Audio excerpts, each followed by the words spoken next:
Sir ఏంటి కుణాల అంశం ఏంటి? నేను చేసిన వ్యాఖ్యల్లో ఎలాంటి తప్పు లేదని మాట్లాడడం, భావ వ్యక్తీకరణ స్వేచ్ఛ అందరికీ ఉంటుందన్నాం, నేను ఎవరికి భయపడను. కుణాల్ కర్మ వ్యవహారం చాలా దారుణం అండి. ఇప్పుడు మనం తెలుగు రాష్ట్రాల్లో కూడా మాట్లాడుతుందే, దేశంలో కూడా వచ్చిందే. చాలామంది మీద రకరకాల పద్ధతుల్లో మీడియా మీద దాడులు చేశారు. ఏమనంటే వీళ్ళు అవమానించారు మమ్మల్ని. అంటే తామేమో ఇష్టానుసారం హేట్ స్పీచ్లు చేస్తారు, వాళ్ళ మీద ఏం చేయరు.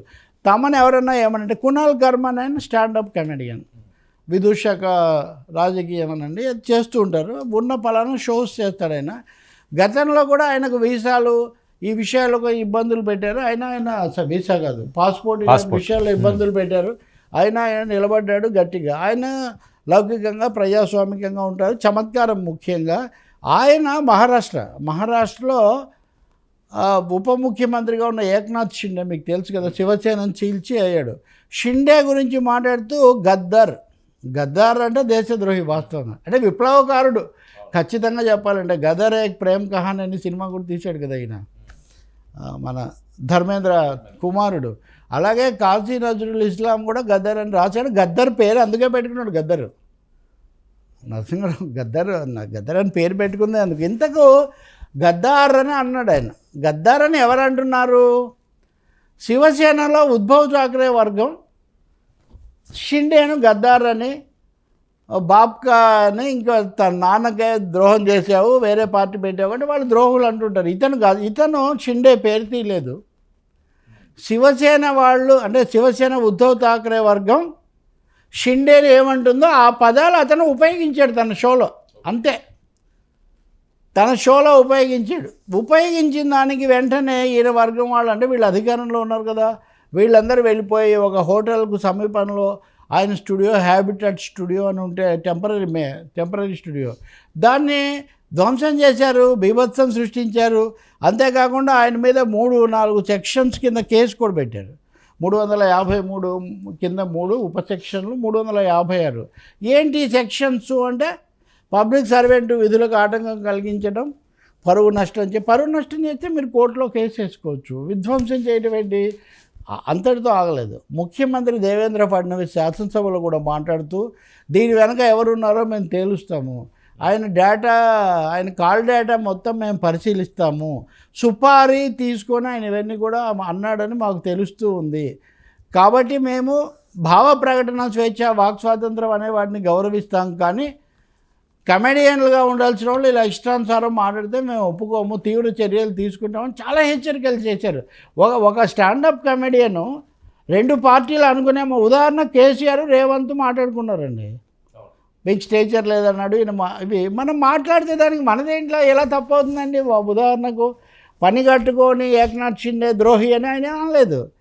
కాబట్టి కుణాల్ కర్మ క్షమాపణ చెప్పాలి అని మహారాష్ట్ర ప్రభుత్వం అధికారికంగా కోరుతుంది. అసలు ప్రభుత్వం అధికారికంగా కోరను, బట్ కుణాల్ నేను చెప్పానని చెప్పాడు ధైర్యంగా. నేను ఎవరిని అనలేదు. ఒకవేళ రేపు కేసు అయితే న్యాయస్థానం చెప్తే నేను చెప్తాను. ఉదాహరణకు రాహుల్ గాంధీ చెప్పాడు కదా, న్యాయస్థానం చెప్తే చెప్తాను, కానీ వీటికైతే నేను భయపడినాను. ఆయన గట్టి వైఖరి తీసుకున్నాడు. దేశంలో అందరూ కూడా కుణాల్ కర్మను బలపరుస్తున్నారు. ఎందుకంటే ఆయన ఒక షోలో చేస్తూ ఉన్న వాటిని చెప్తే వాటికి ఆయన మీద కేసు పెట్టడం, 3 సెక్షన్ల కింద కేసు పెట్టి దేశద్రోహి, ప్రభుత్వ భద్రతకు భంగం అంటే ఎలా భంగం అది? సరే, రాష్ట్రంలో కూడా అంతేనండి. తెలుగు రాష్ట్రాల్లో కూడా ఇలా దూషించడం తప్పు, బూతులు తిట్టడం తప్పు అని చెప్పడం వేరు. ఇదంతా ఒక ఆర్గనైజ్డ్ క్రైమ్, ఒక వ్యవస్థీకృత నేరంలాగా చూపించడం పొచ్చుకుతుందా లేదా? ఇది చాలా కీలకమైన భారత రాజ్యాంగానికి కూడా ఇది ఒక పెద్ద చర్చ కాబోతుంది. ఏపీ హైకోర్టు చాలాసార్లు తోసిపుచ్చింది, బాంబే హైకోర్టు, సుప్రీంకోర్టు కూడా చెప్పింది. అయినా ప్రభుత్వాలు వెన్నాడడానికి చేస్తున్నాయి. ఇంకొక మహారాష్ట్ర నేపథ్యంలో ఇంకో అంశం కూడా చెప్పాలి. కొద్ది రోజుల కిందట ఔరంగజేబు చావా ఉదంతంలో ఆ రోజు ఏమన్నాడు దేవేంద్ర ఫడ్నవీస్? చావా సినిమా ప్రజల ఉద్వేగాలను రగిలించినందువల్ల ఇలా జరిగింది అన్నారు. కానీ తన మంత్రివర్గాన్ని అంతా తీసుకొని వెళ్ళాడు ఆయన థియేటర్కు. మొత్తం మంత్రివర్గం వెళ్ళి సినిమా థియేటర్కి వెళ్ళి చావా సినిమా చూసి భలే ఉంది, ఇలాంటి వాటిని మనం ప్రోత్సహించాలన్నారు. చావాకు వర్తించే భావ ప్రకటన స్వేచ్ఛ కుణాల్ కర్మకు వర్తించదా? మీరు మంత్రివర్గంతో సహా వెళ్ళి సినిమాను ప్రమోట్ చేస్తారు. ఇంకొకటేట సంభాజీ ఎవరైనా ఔరంగజేబును గురించి ఏమాత్రం అనుకూలంగా మాట్లాడినా వాళ్ళ మీద కఠిన చర్యలు మీరెవరండి ఔరంగజేబు గురించి మాట్లాడాలా, క్లైవ్ గురించి మాట్లాడాలా, ఇందిరాగాంధీ గురించి మాట్లాడాలా, లేకపోతే షిండే గురించి మాట్లాడాలా? వాటి మీద మీరు శాసనాలు జారీ చేస్తారా? పెద్ద ప్రశ్న ఇది.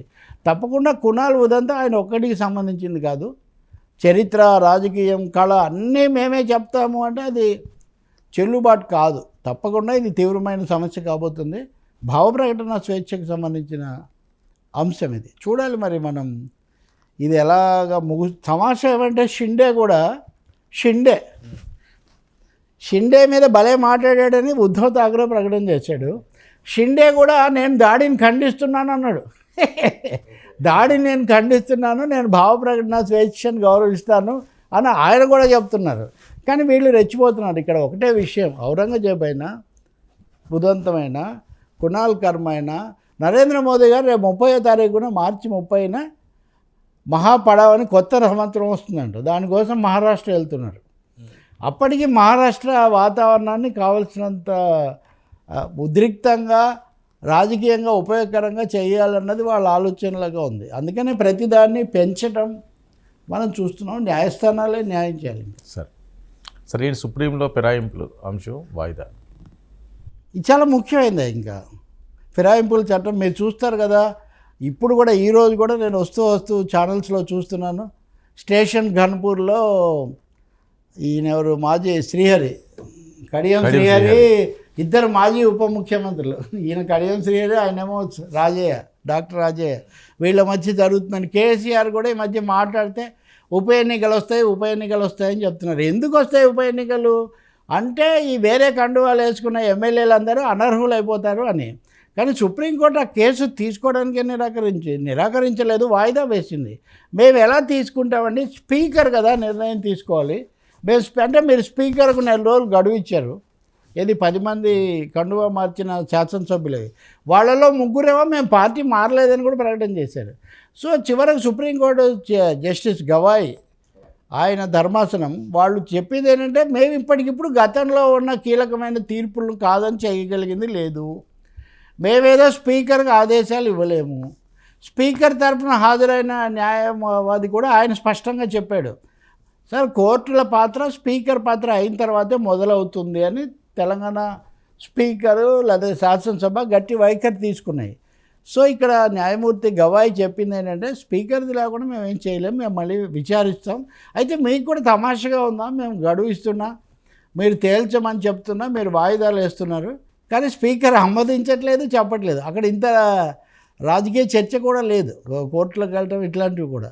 కాబట్టి ఈ ఫిరాయింపుల నిరోధ చట్టం అన్న విషయంలో మరి న్యాయస్థానాలు, రాజ్యాంగం ఎప్పటికైనా ఏమైనా చెప్తాయా? అలాగే కోర్టులు కనుక ఇందులో జోక్యం చేసుకుంటే ఇది యుద్ధం అవుతుంది అని కూడా తెలంగాణ స్పీకర్ తరఫు న్యాయవాది స్పష్టంగా చెప్పారు. కాబట్టి ఇదేదో మారుతుంది ఇప్పటికిప్పుడనే అనుకోవట్లేదు.